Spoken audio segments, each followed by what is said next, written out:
Сәлем достар! Бүгін сіздерге анар қабығының пайдасы жөнінде айтатын боламын. Бәріміз білетіндей, анарды біз түрлі сусындар ішуге және түрлі салаттарға қосуға пайдаланамыз. Ал сіз анар қабығын қолданып көрдіңіз бе? Анар қабығын тастауға асықпаңыз. Анар қабығы созылмалы және өткір аурулардың белгілерін жеңілдету үшін дұрыс кептірілген қабықтан түрлі сусындар дайындауға болады. Пилингті қолданған кезде кейбір ережелерді сақтау керек, және мұндай құрал бәріне жол берілмейді.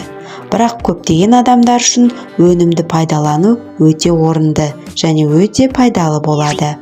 Анар қабығының құрамы анар қыртысының мәні химиялық құрамы бойынша беріледі.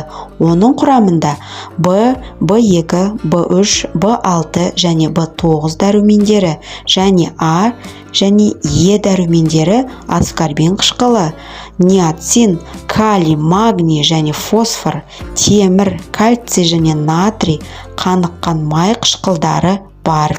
Халық медицинасындағы анар қабығының пайдалы қасиеттері мынандай: жаман холестеринді азайтуға, қан тамырларын нығайтуға және бауырды тазартуға көмектеседі. Артық сұйықтықтарды, улы заттарды және токсиндер тіндерін шығарады. Жүректі нығайтады және оны ауыр аурулардан дамуынан сақтайды. Сонымен қатар иммундық төзімділікті арттырады, денені суық тиюден және инфекциялардан сақтайды, ас қорытуды қалыпқа келтіреді және асқазан мен ішектің көптеген ауруларына көмектеседі, ағзадағы қабынуды бәсеңдетеді және бактерияларды жояды, жүйке жүйесіне жақсы әсер етеді, тонды жақсартады және көңіл-күйді жақсартады, қабыршақты қабылдау, қанның сұйықтығына және тромбоздың алдын алуға пайдалануға болады. Құрамында антиоксиданттар болғандықтан қабығы қатерлі ісікке қарсы профилактикалық жақсы құрал болып табылады. Сондай-ақ анар қабығы инфаркт пен инсульттің дамуына жол бермейді, атеросклероздың пайда болуын қауіпті азайтады және бауырды жойылып кетуден сақтайды. Мұның бәрі де ер адамдар үшін, әсіресе 35 жастан кейін жүрек және қан тамырлары ауруларына бейім адамдар үшін өте пайдалы. Сондай-ақ анар қабығы ұрпақты болу жүйесінің жағдайын жақсартады. Олардың көмегімен сіз жыныстық аймақтың қабынуын тез жеңе аласыз. Анар қабығын қалай кептіруге болады? Қайнатпалар мен инфузияларды дайындау үшін кептірілген қабықшалар қолданылады. Олар пайдалы қасиеттерін ұзақ уақыт сақтайды. Дәрумендер мен микроэлементтердің максимумы шикізатта қалу үшін оны дұрыс кептіру қажет. Кептіру үшін және дәрі-дәрмектерді қолдану үшін күзде дүкен сөрелерінде пайда болатын анарлар өте қолайлы. Дәл осы уақытта негізгі маусым басталады. Ал анарлар ең көп шырынды және пісетіндігімен мақтаналады. Орташа мөлшердегі салмақты, тығыз, тегіс қабаты бар, ойықтары мен жарықтары жоқ, дақтары жоқ, біркелкі түсті жемістерді таңдаған дұрыс. Анарды жақсылап жуып, кептіріп, содан кейін бүкіл жемістерден немесе туралған тілімдерден тазарту керек. Қабықтарды құрғақ, жылы және жақсы желдетілген жерде 7-10 күн аралығында құрғату керек. Күн сайын теріні ылғалдың пайда болуына тексеріп отыру керек. Ол болмауы керек. Содан бері қабықтар шіри бастайды. Сондай-ақ анар қабығын шамамен 40 градусқа дейін орнатып, жемістер мен көкөністерге арналған арнайы кептіргіште кептіре аласыз. Анар қабығымен не істеуге болады? Анар қабығының пайдалы қасиеттері және оларға негізделген рецепттер көптеген ауруларды емдеуге жарамды. Әдетте емдік сусындар шикізаттан дайындалады. Қабығын ұнтақ күйіне дейін сақтауға болады. Анар қабығының қайнатпасы қабыққа негізделген ең кең тараған және қарапайым құрал. Бұл емдік қайнатпа. Оны дайындау үшін сізге 3 үлкен қасық ұсақтап туралған қыртысты алып, оларды 500 мл сумен құйып сағатына 4-тен қайнатыңыз және салқындатыңыз. Бұл құрал шамамен жарты сағат бойы талап етіледі. Содан кейін рецепт бойынша сүзіледі және ішеді. Қайнатпаны қолдану асқазан мен қабыну ауруларына жақсы көмектеседі. Анар қабығының тағы бір жасалу жолы, оны дайындау үшін кішкене қасық ұсақталған анар қабығын 1 стакан қайнаған сумен құйып 2 сағатқа қалдырасыз. Сүзілген өнім рецепт бойынша әдетте жарты стакан мөлшерінде ішеді. Тұндырма ас қорыту және басқа ауруларға пайдалы. Анар қабығын ингаляция ретінде қолдану пайдалы қасиеттерін емдеу тек сусындармен шектелмейді. Шикізат тек іште ғана емес, сонымен қатар деммен жұту үшін де қолданылады. Шамамен 3 үлкен қасық туралған шикізатты кішкене кастрөлде 20 минут қайнату керек. Содан кейін контейнерге бүгіліп сүлгімен басыңызды жауып, бірнеше минут ыстық бумен дем алғаныңыз дұрыс. Бұл процедура мұқият болған жағдайда пайда болады.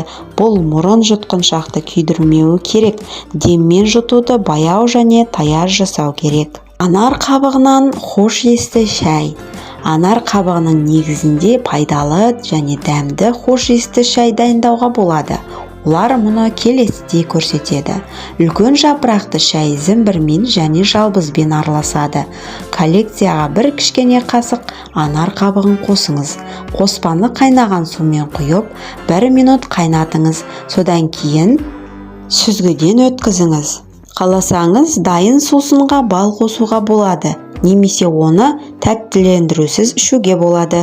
Шайды қолдану ас қорыту жүйесін жақсы нығайтады, иммунитетті көтеруге көмектеседі және ағзаны суықтан сақтай отырып профилактикалық әсер етеді.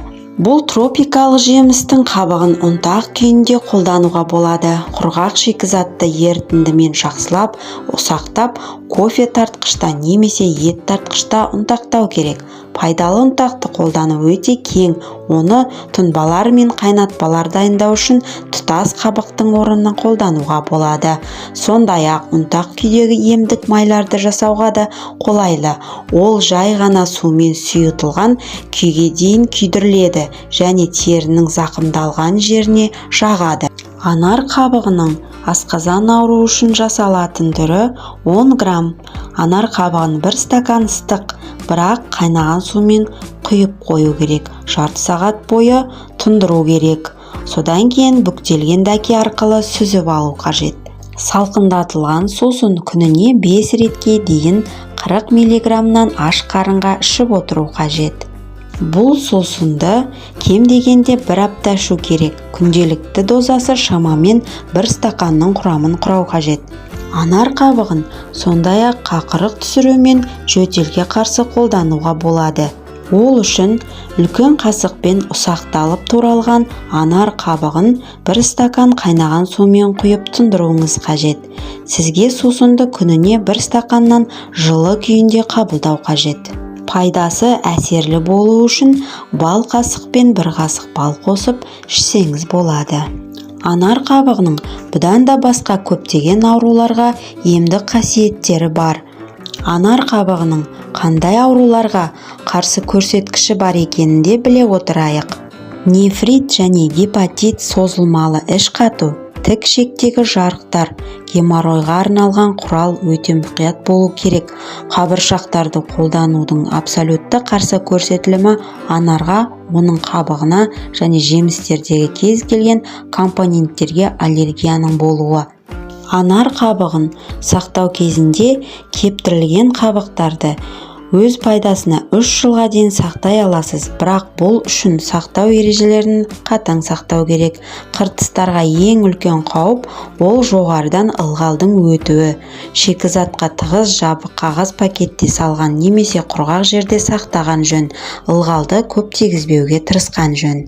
Қандай да бір дәрі-дәрмекті қолдану алдында сіз өз дәрігеріңізден кеңес алғаныңыз дұрыс болады. Айтылған кеңестер пайдаларыңызға жараған болса, каналыма тіркеліп, қоңыраушаны басуды ұмытпаңыз. Өз денсаулықтарыңызды күтіңіздер. Сіздермен болған плюс бәріне керек арнасы. Бізден алыстамаңыздар.